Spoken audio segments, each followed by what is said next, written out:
Hello, and we are back. It's a brand new year, and happy belated 2025, by the way. It's been a very good year, 2024, in terms of the podcast, but we are moving forward. It's been 6 years, this podcast. I started out in 2020, and I would like to think that we are still going strong.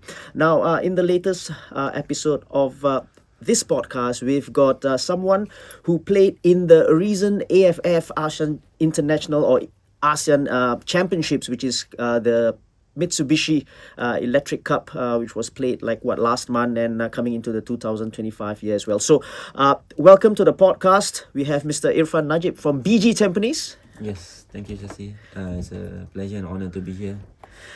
It is an honor for me to have you in as well. Now, let's talk about the championships that you recently played in, since it's still fresh in your head, still fresh in your mind. What was your general feeling about the whole experience? I think generally, we can hold our heads up high because I think we had a philosophy or a game plan where we want to try and play more possession based football, and I think even though before the all the games started, we sort of at least in my opinion, we are unsure about how are we going to test among this at this level, because it is sort of a new team, new faces with certain players not there. And I think we did quite well as the game progresses. I think we get more confidence that hey, we can match them, and we can play our football. Right. And we are going to talk a little bit about what the changes have been in terms of, you talk about more possession based and whatever. But first of all, right, did you expect to be in the squad in the first place? Yeah, I think it was quite a last minute and surprise for me, because before the decision, it was before the call up for actually before the November call up. Yep. I think I only played one game. Right. Yeah, it was the Liman game, if I'm not wrong. Yeah, okay.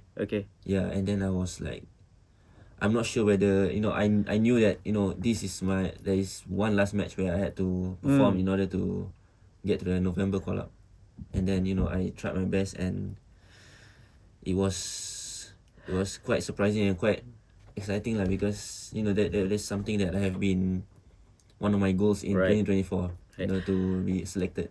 And that's one thing, right, to be in the squad, but to actually start games. Were you really? What did you feel when you were told that okay, you're going to start against Vietnam, for example, and what was the feeling that you had? Yeah, I think even to get selected during the Mitsubishi Cup was actually, I didn't really expect to be selected, because during the November call up, I was actually the player who played the least minutes. Okay. During the two matches with Myanmar and Chinese Taipei, I think. Right. Yeah, and then I was 50-50 on whether I get selected. Right. And then even during the trainings, I sort of in trainings you can see where the game plans, and Yeah. and I was sort of like the third choice right back at the start. And then during, I think, match day -2, I sort of have a feeling that I might start the game. I'm like, oh, this is actually happening. Okay. Now I started to really mentally prepare myself. Nice. And listen, I think, in my opinion at least, obviously I've been doing the SPL games as well, and I think you deserve to be in the squad just based on the games that you've played in the league, as well as to start the games. It must have been a wonderful experience, right? Now recap your performances. How do you rate your performances in that championships? How many games did you start? I started 4 games, Right. and didn't play any at all for 2 games. Okay. And I think now looking back, it's more of a, I don't know whether it's my feeling, but I think I could have done better, and now I have the hunger to be able to improve myself, and now I know that I can compete out there. Yeah. And the hunger for me is now to do better the next time. You know, I think obviously I did your first game, the first leg against Vietnam, and I also did the game against I was watching the game against Malaysia. I thought you had an absolutely brilliant game against Malaysia. You know, at and in Bukit Jalil, right? I thought you had a wonderful game, and I have to tell you this as well. I messaged Haris yesterday, and he was telling me as well. You have a great future in you in terms of the national side. You know, obviously you got to stay free from injury and all that you know, stuff, right? So coming from Haris, you know, I think that's a testament to what you've done so far. What was your biggest takeaway of the tournament? My biggest takeaway is I think how well we gel as a team, and how important it is for us to have great teamwork and great team strength in order to play in this kind of tournaments where, you know, individually I think we sort of don't have that many individual stars, you know, besides Shawal or Safuwan. You know, I think, and that is where we sort of shine together when we play for each other, we work together, and you know, I think that's a big takeaway for me, because in this tournament, you know, I didn't know that, you know, being together as a team, you know, helps so much more than I would have expected. Beautiful, beautiful. Now, let's go back a little bit, Irfan, right? Because I think this podcast, we want to focus on the person, on the guest, and what you've done so far in the past, and what have you, right? What schools did you go to when you were younger? I was actually in a primary school where I was in the same primary school as, you know, Ben Davies. Okay. And Which is what school? Yangzheng Primary School.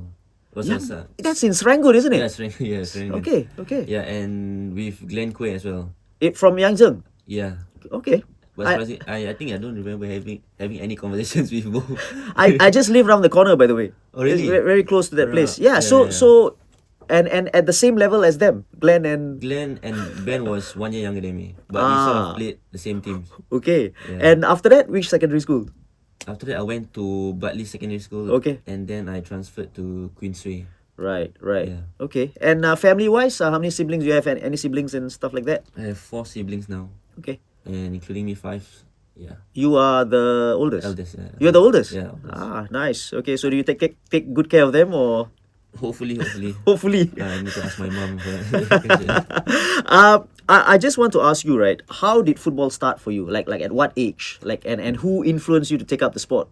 Yeah, I think I started when I was in primary school, and you know, I think being in my family is quite heavily involved in football, and especially during my childhood days, you know, I think my uncle is very involved Right. with the national teams Okay. and with his professional career. So I Right. think Who was your uncle? Shahril Ishak. Yeah. Okay. And we are I was just thinking back. Yeah. Okay. Yeah.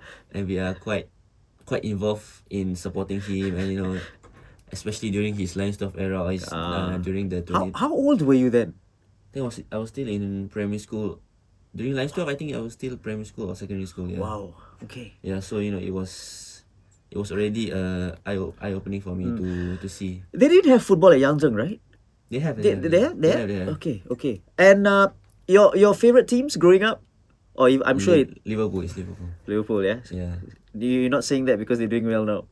Yeah. Actually, back then, you know, I was like, I didn't even watch them much because I think Okay. we were doing quite bad. Right? And who were the players that you looked up to besides your uncle Shahril, right? But Yeah. apart from that, who did you look up to? I think during the Lionsdorf era, I looked up to Safuwan a lot because back then I was still playing in the centre back position, and he was a lot younger. He was, compared to his defensive partner, which is Bahaki, you know, he was a lot more physical and taller, and you know, I resonate with him a lot more than Bahaki. I want to ask you this. You grew up looking up to these fellas, Yeah. and then you were in the same team, or you were in the same team as Safuwan, and I think it was Shadan. Yeah. Izwan as well. Yeah. Right? How was the feeling like? You know, it must be surreal, right? Yeah, it is definitely. Even talking to them, sometimes I have a flashback of like, I'm actually talking to them, you know, and I have a couple of pictures, you know, with them when I was still a kid. Wow. Yeah, and you know, it's still a dream come true for me. Yeah. You know, and listen, and kids who are watching this, and players who are watching this who are at that age as well, this is what it is like, and this is what it's all about as well. You're growing up and looking up to these guys, and then suddenly you are in the same team, right? It's beautiful, right? I wanted to ask you what positions you played. So you played at centre back before, Yeah. a right back, a right wing back. What else? Which positions have you played before, even I in think school? when I was primary school, I played centre mid. When the level was not that high, I think I was capable of playing centre mid. Could you hold your own now in professional football in centre mid? Surprisingly, when I started in 2018, Okay. the coach Jürgen Rapp actually put me in centre mid. That was A for couple of NFA, right? times. No, it was BG Tampines. Tampines. It was Yeah. Tampines then. Okay, okay. Yeah, And how but did it go? I'm not sure how it go actually. I didn't really. Not so good. Yeah, I think back then assistant coach was Gavin. I think Gavin wouldn't be happy with my performance at centre mid. Um, did you, right, growing up at that time, and obviously, right, you're looking at Safuwan, you're looking at Baihaki, all these guys, right, and even your uncle. Did you ever think that you would be a professional footballer once, or at least even once? That do you think that I think I want to be a professional footballer? Yeah, definitely. I think especially during the limestone era where we were successful. Yeah. Everything was it was very positive. And we sort of had a like all the kids I bet what back then wants to become the next limestone era, the next Shahril Ishak or the next Safuwan. And I think definitely I had a lot of dreams. Playing for the national team. Well, and your dreams have definitely come true, right? But I think you all know, and I'm sure you know what people say, right? To actually break into a team, it's easier than to stay there. So all the best to you in terms of that part. You got to work hard and stuff like that. Let's talk a little bit about your NFA days. How long did you play in the NFA? Actually, it was quite a short time. It was between 16 to 18 only. Who were the coaches then? It was Coach Robin. Okay. Coach Christoph. Okay. Yeah, Coach Robin and Coach Christoph. Yeah. How was the setup, and how did it go for you? I think compared to especially during my home United days when I stepped up to the NFA team, it was quite fun experience because the amount of traveling Yeah. compared to the club players, right? Right. We went to Mongolia, we went to India. A lot more exposure compared to the club players, and I enjoyed that. Right. Obviously the NFA ended, right? And then you went back to Tampines after NFA. Not so went back lah, but because that was the season where I think they made a decision to not have the Prime League anymore. Right. Yeah, and it was either you stay at under 19 level, Okay. or you make the step up to S League. I see. Yeah, and that's where we had to sort of find a club. Okay. And with Tampines, I think 3 of us went for trials. Okay. And I think only me and Shah got inside. Right. Sorry, me, Shah, and another Haziq. So obviously you were in Shah's team in the NFA setup, right? Yeah. Okay. And I think he played for the school team when he was at NFA at that time as well. Now, I want to talk about the people or the coaches that influenced you. Take away Coach Ogura, take away Gavin, right? Growing up in those days, and even in primary school or secondary school level, right? Who were the coaches that you looked up to and remembered their advice, and what advice did you actually take from them? I think there were a couple of coaches that believed in me, especially before my NFA days. Name me who a few. There is Coach Philip, Okay. Coach Syed Azmi, Coach Right. Fatzu. Because I think back then when I was in the under 15 setup, they and back then there was this tournament where I'm not sure whether it's a Asian Champions Trophy, something like that. Okay. Where we had to replace the NFA 16 Okay. because they had another competition, and we had to go to Timor Leste, to Indonesia, to Malaysia to sort of represent them. Yeah. But then there's a special coach that I want to mention.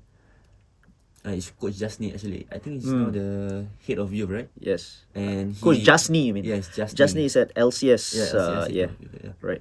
And he was actually the one who I am sort of indebted to. Wow. Because back then, when I was primary school, I think I sort of didn't had that exposure to club level, Was it And- because of your size? What was it?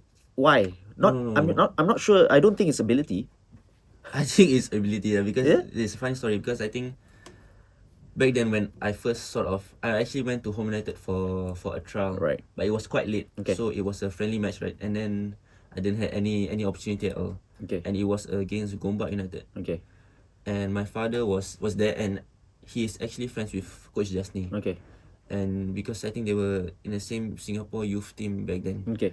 and then my father explained that I didn't get any opportunity playing there, and he said he got me into the team for Gombak United because I think they needed a few players. And then after that, when I first trained with the Gombak United team, I think Coach Jasni said to my father like, "Well, I thought because he's my father's son, he has some experience in football career, and he thought that I was actually good, but actually I'm actually quite bad." And even few years down the road, my parents didn't tell me back then, but few years down the road when I was sort of better now, they told me that they didn't realize that his son actually couldn't play football.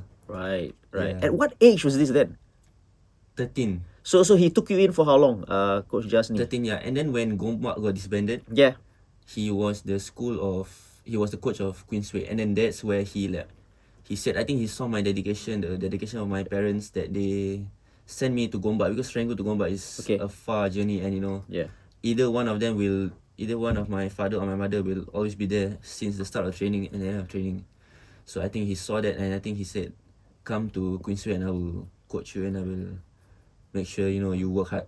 Wow. And Jasneep, this is for you. This part of the podcast is definitely for you. And in fact, I was just having a conversation with him over messaging about our some other players and stuff like that. So yeah, Jasneep, well done, man. And this is also I got to say, right? Would you say that you're a late bloomer then? Because Yeah, not you started yeah, off yeah, probably a little bit late, yeah. and then obviously in your own words that you weren't good, and then obviously you improved with obviously hard work, dedication, and what have you, right? So would you say that you're a late bloomer as well? Yeah, I think I'll always admit that I'm more of the the hard worker than more the talented ones. Yeah. Wonderful. And again, another example, a lesson for everyone out there that not all players mature at the same time, and obviously they've got different rates of just taking off. And Irfan is one example. Let's talk about BG Tampines, right? Since we are and you are at BG Tampines now. 2021, after the Young Lions stint and obviously NS, right? You got back to or not back. You got into Tampines at that time. It was called Tampines, right? And who called you back? Was it Gavin? I think I still had a 1 year Ah, 1 year contract. Yeah. okay, But then I think even during the NS times, I was with Young Lions. I was still in constant contact with Chairman Desmond, okay, with Coach Gavin, with Coach Farah, Willie, right, and all that. So I think I was in always in constant right. communication with the BG Tampines, and I knew that I was going to come back to them eventually. Right, right. And obviously you came back. And I just want to ask you this, right?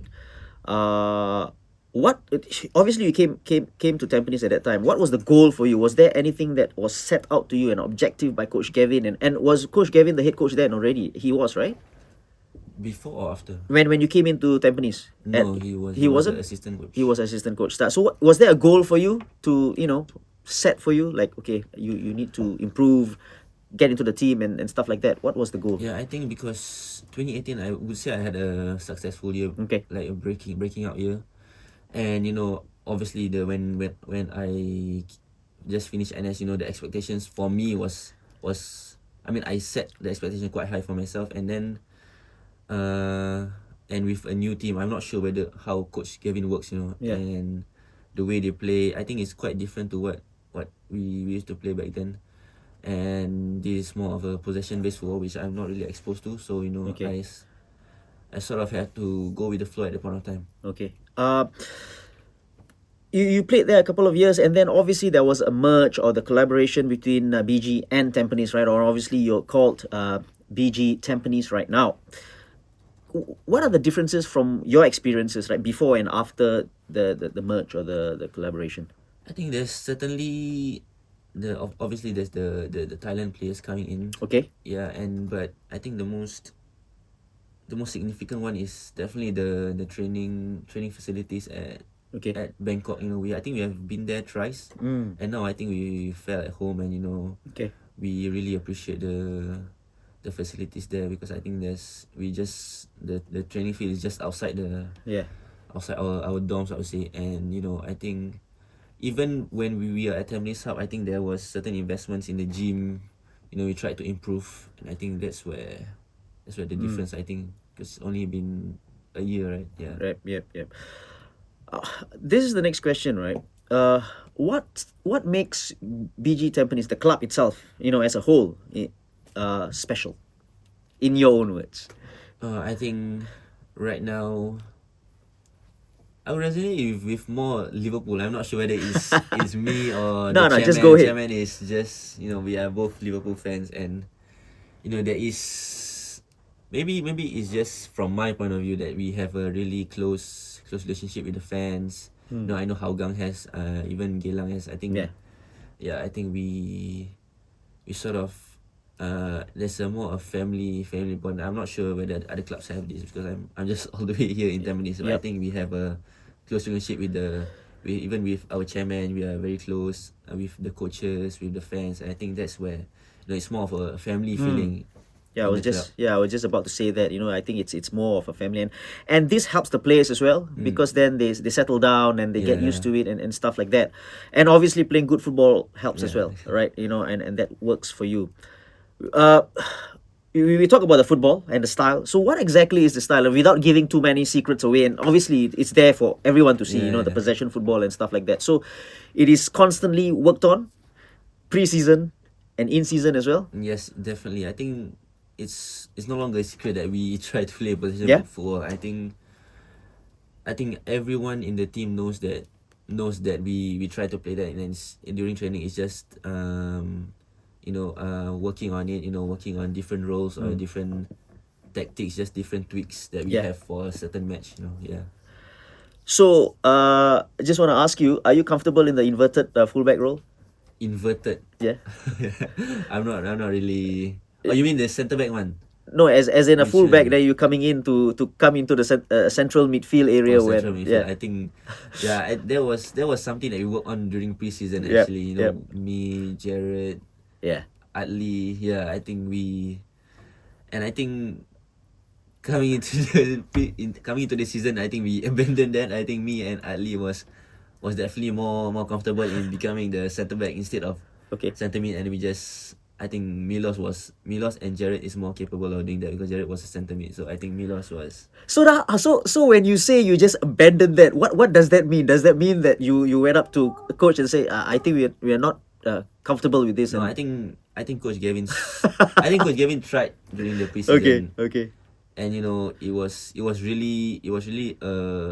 really a struggle for me, Right. and I think Ali also. Ali played centre mid for a couple of times, Okay. but I think he knew what our strengths are, Okay. and you know, I think he switched back to just we inverting to a centre back with Ali. Right. I think it's important that you play to your strengths, right? And Yeah. that's the most important thing. Let's talk a little bit about Gavin. Obviously I've spoken to him a couple of times on the podcast as well. What kind of a person is he, and what kind of a coach is he? I think as a coach, it's no secret that, you know, his work ethic is, Okay. is quite out there. You know, Boris have said, I think a couple of players have said that, you know, he tends to stay up at night, especially after a match, to How do you know? because 5 a.m. he just send everybody the link. At 5 a.m. Yes, he Okay. usually sends the What link? As in about the videos? match. Yeah, yeah, and I think something that I really appreciate about his trainings the most is that there is never a drill where it's not about the match that's upcoming. You know, he always, even if it's like a 3v1 or a 4v1, he tends to put the players in certain position where it's gonna happen in the match. Okay. So it sort of helped me, and I really, I really think that it's good for me and good for the players that, you know, we sort of Right. have a situation where we know that it's gonna happen in the match. Right. Yeah. The biggest takeaway from this is, number one, Gavin, you are very detailed, and number two, I think you need to get some sleep. uh, that obviously now the window, the transfer window, and what have you. Igami has come in. Yeah. Dylan Fox has come in. Yes. And the striker from Young Lions, I forgot his name. What's his name? It's Suki Enomoto. Inamoto, yes. And obviously 3 quality players. How have they been so far? They just Yeah, I recently come think in. I've only trained with them for Okay. 3 days, and I think we can see the certain qualities that they have, and you know we are trying to make them feel welcome and trying to make them adapt, or let's say Right. we adapt to them to their strengths, Okay. because I think there is a couple. I mean, like not the system, but we have to adapt amongst them, because they have different strengths that Yep. we need to get used to them as well. Before the season started, what was the goal for the club? Was there a set goal to win the league? Yeah, I think definitely, because I think past few seasons we know that we can be on top. I want to ask you this. Hold on to your thought, right? Okay. Yeah, for the past few seasons you got close, but not good enough, right? Yes. What was missing in your view? Forget about what other people say, and coach obviously has his views, right? In your view, what do you think was missing from the past 1 year or 2 years that you all missed out? I think it's definitely consistency lah, because I think we know that we have the ability to be the best, let's say, and we always have a strong start, and it's about maintaining that. Why wasn't there consistency? Was it because of lack of strength in depth of the squad? When maybe somebody gets suspended, somebody gets injured, or was it just a matter of focus throughout the game?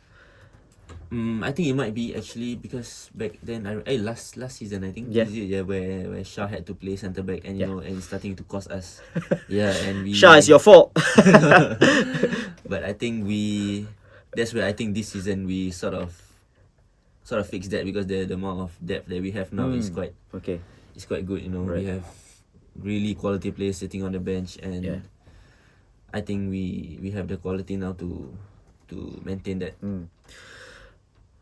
Can you do it this year? This season, I mean. I mean, I like to think so. Right. With what you said, we sort of fixed that depth issue, I think. And now with hopefully Sailors getting busy with the Shopee Cup and the ACL2, we are only focused on the league and the cup. So I think we are definitely 100% on the SPL. It's a very good point that you made, right? Because of the competitions that the LCS are in. So it's a very good point. It's a good opportunity for you guys as well. And obviously, you still got the cup. And ACL2, what was the experience like? Oh yeah, it was.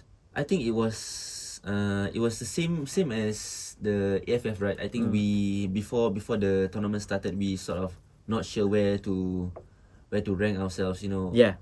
And it was a new competition, and Yep. it's I think, but as the game goes by again, we sort of knew that we can match them, and we can play our style of football even against top quality sides, and we sort of gain more confidence as the game goes by, and I think we can hold ourselves.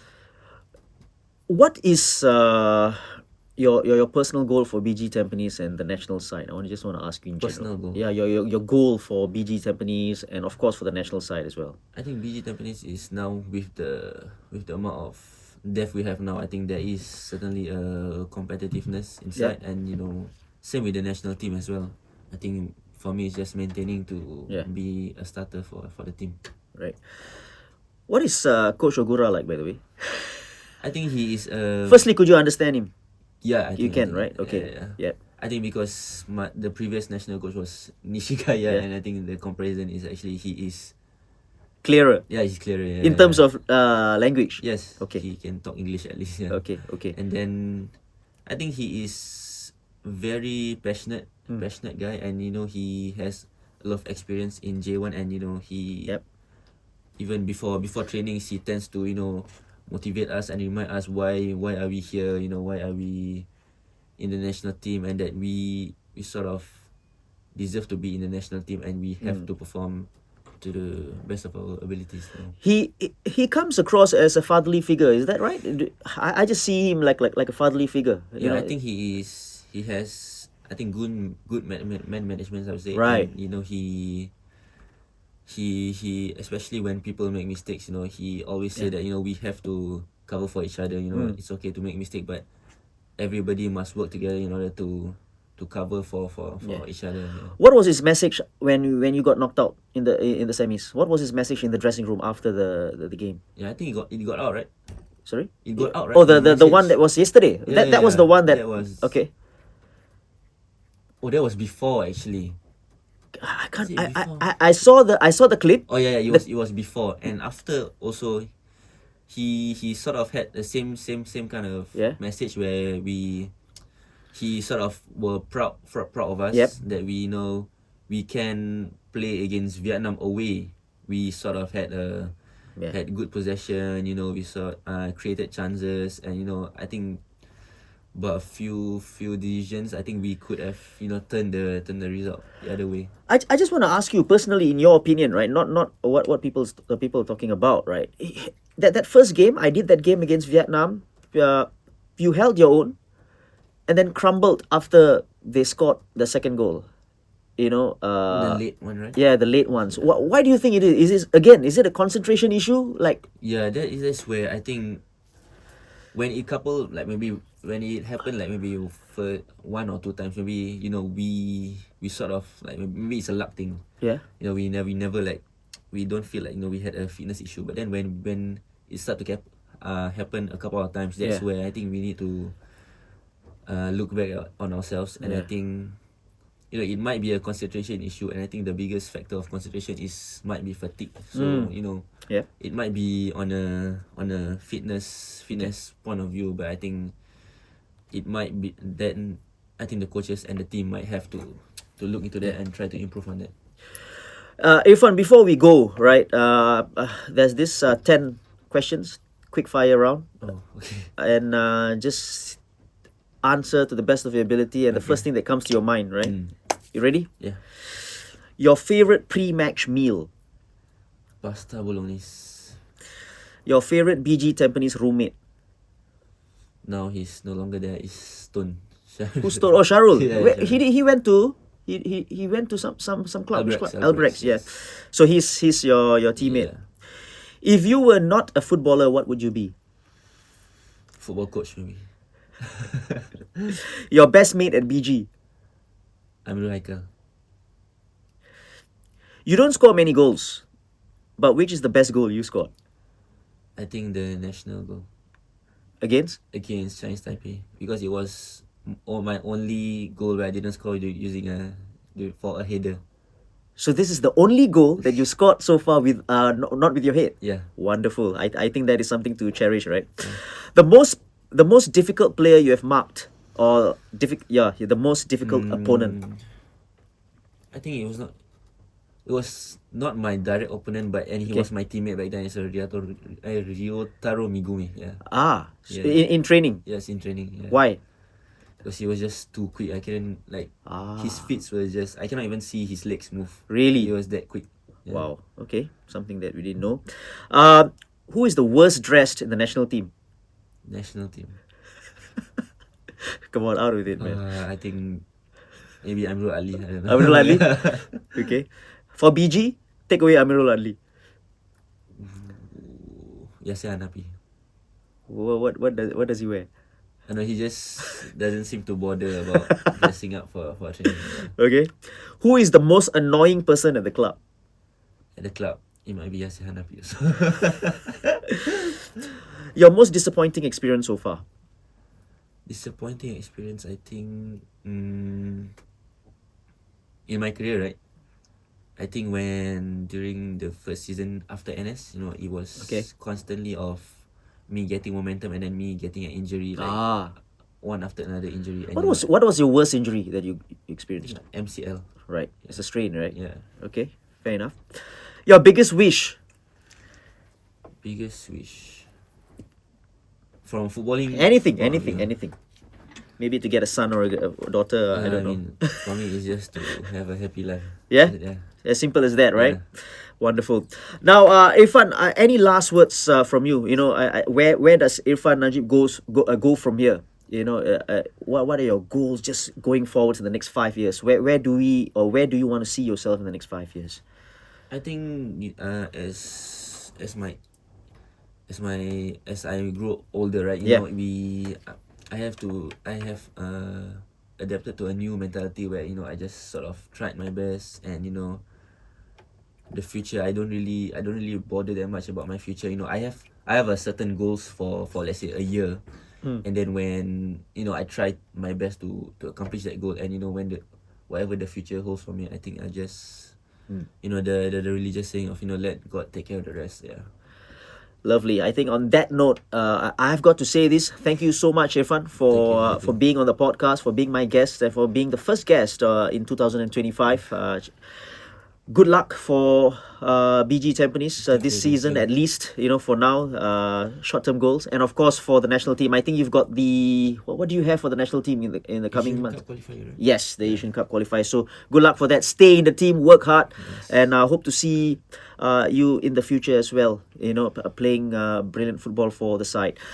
This has been the latest episode, the first one of 2025 for the podcast, and I hope to see you soon again. Please, I have to say this, click on the follow button, subscribe to us. We are on Spotify, Apple Podcast, YouTube, and the works as well. So till the next time, cheers, and have a very, very good new year ahead of you. Cheers.